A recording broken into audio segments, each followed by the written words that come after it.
नमस्कार साथियों, good morning. आपका द एनके स्टडी के यूट्यूब चैनल पर मैं नवीन कुमार एक बार फिर से स्वागत करता हूं।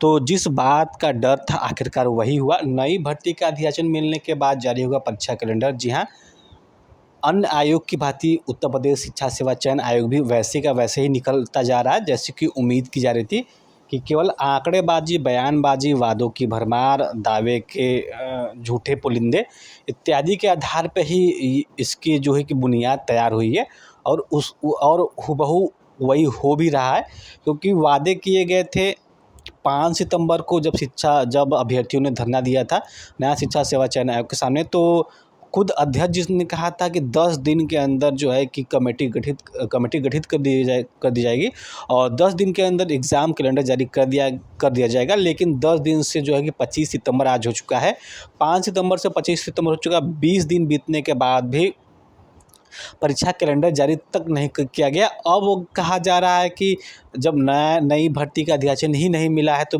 किस बात का परीक्षा कैलेंडर। तो आखिरकार अभ्यर्थियों के साथ छलावा और ठगी करना जारी है और नया शिक्षा सेवा चयन आयोग इसमें बखूबी से कार्य कर रहा है। पहले जब नया शिक्षा सेवा चयन आयोग नहीं बना था तो बार बार वादे किए जा रहे थे कि जैसे ही नया शिक्षा सेवा चयन आयोग बन जाएगा उससे बहुत तेज़ी के साथ काम लिया जाएगा।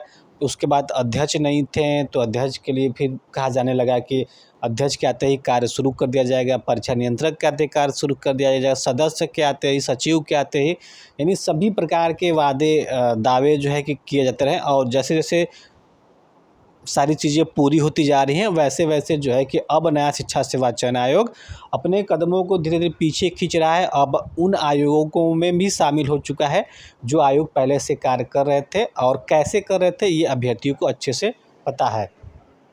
तो नई भर्ती का अधियाचन मिलने के बाद जारी होगा परीक्षा कैलेंडर। जी हाँ, अब अभ्यर्थियों के सामने एक बार फिर से छिपुका छोड़ा गया है कि अब जब नई भर्ती का अधियाचन मिल जाएगा तो परीक्षा कैलेंडर जारी किया जाएगा, यानी फिर से अभ्यर्थियों को धोखा देने का कार्य शुरू हो चुका है। अब ये बदस्तूर यही जारी रहेगा। तो क्या है न्यूज़, आपके सामने मैं रख देता हूँ। तो उत्तर प्रदेश शिक्षा सेवा चयन आयोग के पास अब तक कोई भी नई भर्ती नहीं है।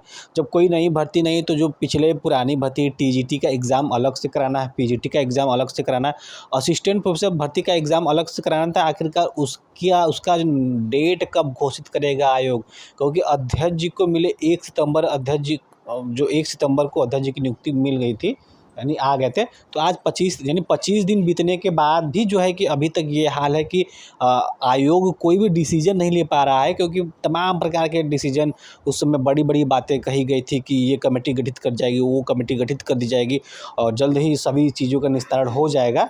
लेकिन अभी तक किन चीज़ों का निस्तारण हुआ, अभ्यर्थियों के हाथ में क्या आया, इसका अंदाज़ा अभ्यर्थी खुद लगा सकते हैं। तो अभ्यर्थियों से यही उम्मीद है कि फिर से नया शिक्षा सेवा चयन आयोग को घेरना है और एक डेट फाइनल करवाना है कि आखिरकार टीजीटी पीजीटी का डेट कब फाइनल होगा, असिस्टेंट प्रोफेसर का डेट कब फाइनल होगा, और साथ ही साथ ये भी डेट फाइनल करना है कि एग्ज़ाम के बाद आखिरकार उनको नियुक्ति कितने दिनों बाद मिल जाएगी। यानी कम से कम एक 5-6 महीने का विंडो ज़रूर से मिलना चाहिए, अभ्यर्थियों को ज़रूर लेना चाहिए, ताकि जो है कि सारी चीज़ें उस अवधि में पूरी की जा सके। नहीं तो ये लंबा टाइम ऐसे ही खिंचता रहेगा और अभ्यर्थी ऐसे ही परेशान होता रहेगा और आयोग जो है कि ऐसे ही मज़े लेता रहेगा।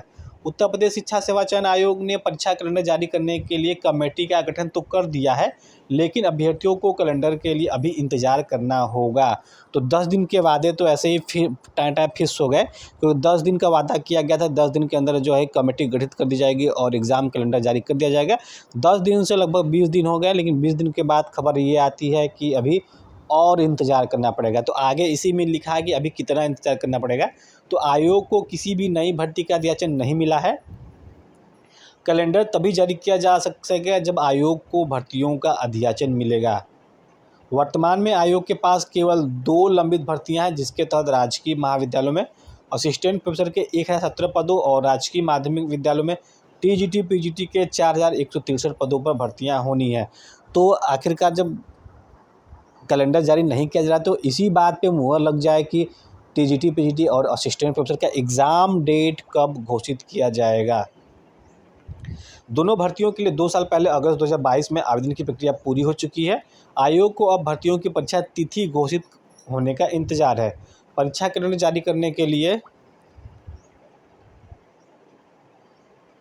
आयोग के पास फिलहाल किसी नई भर्ती के लिए अध्याचन नहीं है।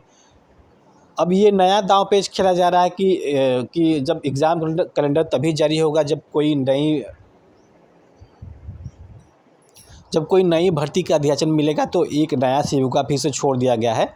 तो आखिरकार जब पुरानी भर्तियां 2022 की भर्तियां 2 साल पूरी हो चुकी, तो उन भर्तियों का कैलेंडर कब जारी होगा, उन भर्तियों का डेट कब जारी होगा। तो आयोग के पास फिलहाल ऐसा बताया जा रहा है कि कोई नई भर्ती का अध्याचन नहीं है।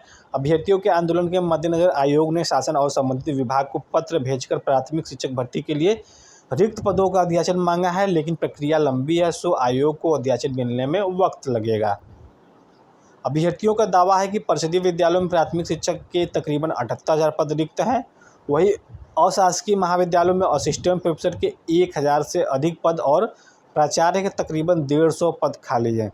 तो 1,017 पदों पर भर्ती होनी है। उसके बावजूद जो है कि 1,000 पदों पर और लगभग असिस्टेंट प्रोफेसर के पद खाली पड़े हैं। आयोग ने उच्च शिक्षा निदेशालय से अब तक रिक्त पदों का अध्याचन नहीं मांगा है। हालांकि निदेशालय ने अपने स्तर से रिक्त पदों की गणना शुरू करा दी है और सभी प्राचार्यों को पत्र जारी कर रिक्त पदों के बारे में जानकारी मांगी है। उच्च शिक्षा निदेशालय को असिस्टेंट प्रोफेसर एवं प्राचार्य के रिक्त पदों का ब्यौरा जुटाने और सभी औपचारिकताएं पूरी करने में कम से कम 1 माह का वक्त लगेगा। इसके बाद रिक्त पदों का अध्याचन आयोग को भेजा जाएगा। आयोग के सूत्रों का कहना है कि आयोग के पास अभी कोई नई भर्ती नहीं है। ऐसे में कैलेंडर कैसे जारी किया जा सकता है? नई भर्ती का अध्याचन मिलने के बाद ही कैलेंडर तैयार किया जाएगा। तो आयोग पर कैलेंडर जारी करने के साथ लंबित भर्ती परीक्षाओं की तिथि घोषित करने का भी दबाव है। साथ ही शासन की नई गाइडलाइन के अनुरूप परीक्षा कराने की चुनौती है। तो सारा दबाव, सारा चुनौती तो है, लेकिन आयोग जो है कि चाहते हुए भी कुछ नहीं कर पा रहा है, या फिर सरकार की मंशा ऐसी है, या फिर आयोग की मंशा ऐसी है कि अभी कुछ और समय, कुछ और महीना बीतने दो ऐसे ही, फिर उसके बारे में सोचा जाएगा कि लंबित भर्ती परीक्षाओं का डेट कब जारी करना है या फिर परीक्षा कैलेंडर कब जारी करना है। तो आयोग को नई परीक्षा नियंत्रक भी मिल चुके हैं। अध्यक्ष, सचिव और सदस्यों की नियुक्ति पहले ही हो चुकी है। ऐसे में साल के अंत तक आयोग लंबित भर्ती परीक्षाएं कराने के साथ नए अध्याचन मिलने पर कैलेंडर जारी कर सकता है। तो यहाँ पे बात साफ साफ है कि साल के अंत तक जो है कि एग्ज़ाम हो सकता है। तो किसका एग्ज़ाम होगा? टीजीटी का होगा, पीजीटी का होगा, या फिर असिस्टेंट प्रोफेसर का एग्ज़ाम होगा? ये अभी कुछ दिनों में स्पष्ट हो जाएगा, क्योंकि हो सकता है कि कुछ दिनों बाद जो है कि आयोग डेट घोषित कर दे टीजीटी, पीजीटी और असिस्टेंट प्रोफेसर का। और आयोग को ऐसा ही करना ही चाहिए कि कम से कम वो फिलहाल में डेट तो घोषित कर ही सकता है कि वो एग्ज़ाम कब कराएगा टीजीटी, पीजीटी और असिस्टेंट प्रोफेसर का। तो फिलहाल कैलेंडर आने में देर लगेगा, और जैसा कि उम्मीद भी था इस नए आयोग से कि ये नया आयोग भी वैसे ही कार्य करेगा जैसे अब तक उत्तर प्रदेश के विभिन्न आयोग कार्य करते आ रहे हैं। और ये नया आयोग वैसे ही वादे करेगा जब अब तक जो है कि उत्तर प्रदेश के विभिन्न आयोग कार्य करते आ रहे हैं। ये नया आयोग वैसे ही दावे करेगा जैसे पुराने आयोग दावे करते आ रहे थे। ये नया आयोग वैसे ही बरगलाएगा जैसे पुराने आयोग बरगलाते रहते। ये नया आयोग वैसे ही धोखा देगा जैसे पुराने आयोग धोखा देते आए हैं। तो फिलहाल सारे के सारे गुण इस नए आयोग में अब समाहित हो चुके हैं, क्योंकि 10 दिन के अंदर कमेटी गठित कर एग्ज़ाम कैलेंडर घोषित करने की बात की जा रही थी।